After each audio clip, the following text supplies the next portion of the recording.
What up, my people? Two very simple but very fundamental points that come up in vegan activism again and again come up in discussions of who is vegan and who is not, who is vegan and who is merely plant-based, what does it mean to be vegan, and what does it mean to be an activist. I had a spontaneous conversation today with some older, more experienced vegans, people who were 30, 40, 50 years old, and basically everything in this video I said spontaneously in that forum or that debate earlier today, obviously in a different format. That was a dialogue rather than a monologue. I have also seen YouTube videos from time to time, just a few times over the last 5 years. I have seen YouTube videos making the case that veganism is negative or is a negative virtue or is defined negatively. So their point being that from their perspective, veganism is only the absence of doing harm. Veganism is only the refusal to buy meat, to buy leather, to buy dairy, etc. That it's only abstaining from doing something bad, that it isn't a positive good act, and it isn't a positive movement. Now, I actually disagree with that view. Thus, I'm making this video sharing my perspective with you now, as you're going to see. And I think also in this video, you'll see why that is not a merely academic, philosophical, or theoretical point, but really is worth being clear about. Little bit of bureaucracy before I proceed. I'm recording this on October 28th, 2018, and I'm sharing it as a Patreon exclusive video. That means I am only going to share the link with people who donate $1 a month to support this channel on Patreon. But if you see this video, you can share the link with other people. If this is something you want to discuss with your boyfriend, your girlfriend, your worst enemy on earth, your boss at work, you can share this link and you can have that conversation. Because I think that's part of the reason people watch YouTube videos. People do not watch YouTube videos to make themselves feel more isolated. They watch YouTube videos to bring themselves together and debate with other people. So feel free to share the link. I will probably make this link public approximately 1 year after it was recorded. So it'll be exclusive for about a year to thank the supporters I have on Patreon. And of course, I'm happy to answer questions you guys are interacting this way. Okay. So with all that having been said, fundamentally, I reject this idea that veganism is entirely negative in the sense it's merely abstaining from something evil. It is also not negative in the sense that non-smokers as a category would only be defined by abstaining from smoking or just the happenstance that they don't smoke. Because remember, the category of non-smokers includes people who used to smoke cigarettes and who quit smoking. It includes people who took some kind of ethical position. They may be really opposed to smoking. They may be adamantly opposed to smoking. And it will include people who just by happen, they never even thought about it. They never made any decision. They never tried it. They were never interested. They smelled it and didn't like the smell or didn't like the taste. It just never appealed to them. There are, so you can talk about non-smokers as a category. And then you talk about the non-smoking movement or anti-smoking movement or organizations that are really trying to marginalize and eliminate smoking step by step, make the percentage of people who smoke cigarettes in our society fewer and fewer until eventually this disappears entirely. That's a real-world scenario that has the type of problems vegans are complaining about when they complain that veganism is entirely negative in its definition or negative in its nature. Now, I say this first because I think it illustrates in a more profound way the difference between people who are vegan and people who are plant-based. And I've never heard anyone else say this before.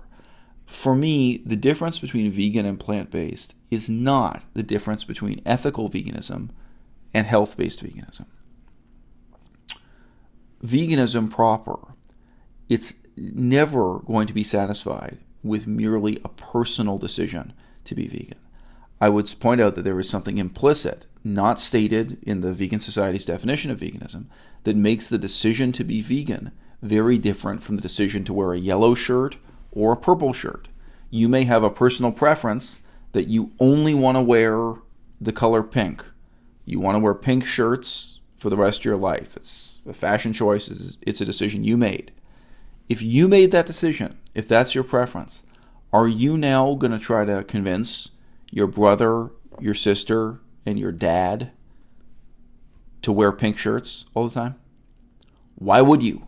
If anything, it may be disadvantageous to you. It may be that for you, your distinctive fashion choice is wearing pink, and you don't want to go to the office and have everyone else wearing a pink business shirt also. Only you want to wear pink shirts this way. Implicit, but important within veganism, is the fact that you will not be satisfied with just your own personal virtue, your own personal choice to live a vegan lifestyle. That you will inevitably and inexorably want your own sister, want your own father, want your own husband or wife to eat a vegan diet also, to abstain from buying leather, so on and so forth. This is often unstated, but in the conversation I had today with these older vegan activists, I think it's interesting that all of them immediately realized the truth of what I was saying, and several people remarked, oh, they had never thought of that before. But yeah, that is actually an unstated and implicit part of what veganism really is. Now, by contrast, I think it is entirely possible for someone to be plant-based and to genuinely not care if 99% of humanity continues to kill cows and pigs on a daily basis, continues to despoil the world's climate, destroy our water resources, have these terrible ecological impacts, destroy their own health, have higher rates of heart attack and diabetes, etc., and obesity, all these disadvantages. It is possible to be plant-based and be indifferent to the fact that your own brother and your own sister are eating steak tartare for dinner, are eating hamburgers and french fries and these other things. That's possible. But I think we have to admit to ourselves that it's actually impossible if you're vegan, that there's a profound incompatibility of veganism with accepting that, quite likely 99% of the people around you are eating meat and drinking dairy milk. So the nature of the rejection here is not the same as the rejection of smoking cigarettes, and the nature of the selection is not the same as selecting to wear a pink shirt, selecting to wear a yellow shirt, so on and so forth. I think it's useful to say just a few more words about why this question arose in the conversation at all. I think you will soon see why it has broader implications. The conversation began with a complaint about the vegan society's definition leaving too many gray areas. And these gray areas were largely thought of in terms of diet and praxis. So using the official standard definition of veganism, it allows some wiggle room for interpretation, and they weren't happy with this. My counter-argument was as follows. Here in Canada, our most successful political party is called the Liberal Party. Do they proceed with a very refined, very exclusive definition of what liberalism is, of what it is to be a liberal? No. It's a fascinating and bizarre fact that the Liberal Party of Canada, they do not in their constitution ever define liberalism. Who is a liberal and who is not? It's up to you. What does the word liberal mean? Up to you. If you go to a Liberal Party conference or picnic or event, you're going to meet different people who maybe have profoundly different understandings of what liberalism is supposed to be, what they aspire to. Is that a strength or a weakness? In politics, that kind of definition is a strength. Further, it's interesting to note that political parties, when they define themselves, they tend to rely on a few negative definitions. Just a few points, a few hard limits. So, for example, the Liberal Party of Canada has a declaration that they're opposed to homophobia. They have a definition of the limits of religion, church and state within the party, as I recall. They have, I think, a broad anti-racist position. And I forget if they ever did formally codify their position on abortion so that the abortion debate wasn't being dealt with endlessly within the party. A few things like that. At any given time in the United States of America, I think there may be formally or informally a few points like this that set down what it means to be a Republican in contrast to what it means to be a Democrat negatively. What ultimately is excluded, what it is they're not. And again, in politics, this is an advantage. This is a strength, not a weakness. And I think there are different people for whom, what does republicanism mean? What does democracy mean? What does it mean to be a liberal? What does it mean to be a conservative? It's different from person to person. I think different people are making different compromises in order to support that party at different times. And historically, it can change dramatically from one decade to the next. Sometimes it changes dramatically from one election to the next. I think if you live in a Western democracy, you're familiar with this aspect of politics. So a negative definition that leaves a lot of gray areas can be an advantage in politics, whereas I think we all know it would be a disadvantage if we were defining a diet. When we talk about a diet, we have to be very clear. Can you eat chocolate or no? If you can't eat chocolate, can you eat something that has artificial chocolate flavoring or no? You're going to get down to real specifics. How many grams of carbohydrates and how many grams of fat and how many hours between meals. It's true. The definition of a diet is going to be precise. But it's interesting to note that the definition of political movements, they generally avoid ideology. They avoid actually even drawing a party line for people to toe.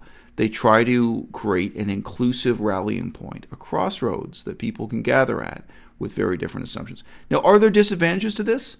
Yes, there are disadvantages. I think a lot of people probably feel demoralized showing up at a liberal party event and feeling they have nothing in common with other people there. I think that probably in many ways it removes the dynamism and passion that you see in small nonprofit charities and organizations. It removes that from large, what are called big tent political organizations, that people feel that this is a meaningless and hollow movement if they do something like join the Liberal Party. There are disadvantages, and there are degrees of alienation from vegan to vegan that are important to reflect on. For me, even though it was silent and implicit, when I was with my girlfriend in Los Angeles, there was such a sense of alienation from between us and one of the restaurants we went to, the restaurant managers and the restaurant employees. There's a restaurant there in Los Angeles that's infamously linked to a New Age religious group, a spiritual group, whatever you want to say. And their reasons for being vegan and their idea of veganism and what it's all about, which are even obvious on the menu. You can even see it in reading the menu. It's really profoundly alienating from us.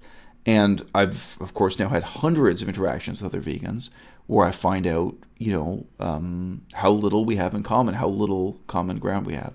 And yet we share this definition with all of its gray areas.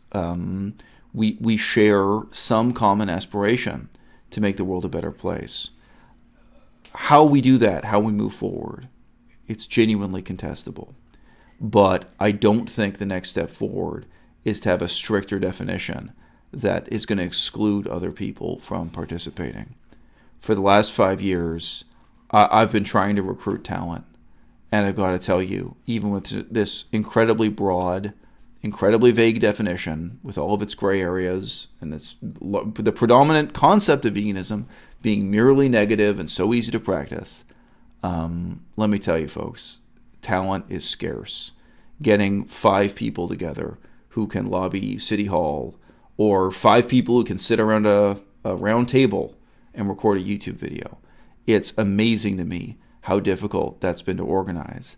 Whereas I see comic book enthusiasts, Star Wars enthusiasts, video game enthusiasts, with ease organizing huge events, roundtable discussions, and sometimes even protests, even, kind of mock political events.